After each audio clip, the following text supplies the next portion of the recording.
While working with Hollywood production companies in the early 2000s, late 90s, I learned an interesting concept because I had grown up with computers my whole life, and I had this notion that I could buy this amazing computer that could do everything, and then I'd load all the software on there. But the problem is, once I started loading the software on, as I added more and more programs, the computer started to misbehave and have problems, right?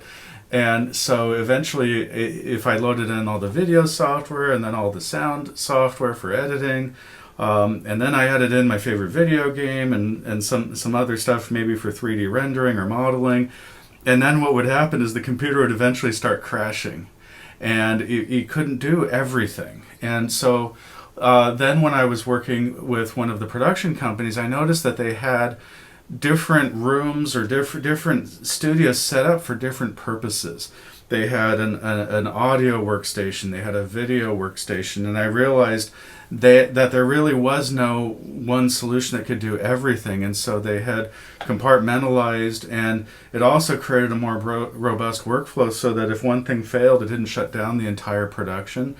So I want to bring that philosophy to you when it comes to your website and to the tools that you're choosing for your computer.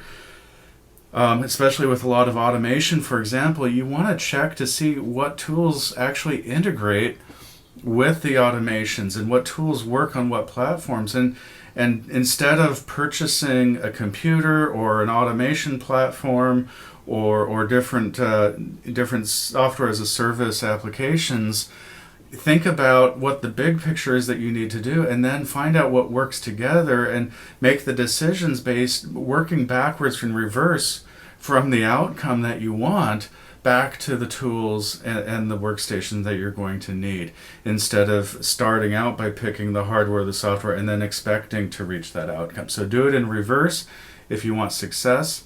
That's the best way to build out your tech stack, and that's it for your Tech Thursday, and I'll see you next time. Thanks. Bye-bye.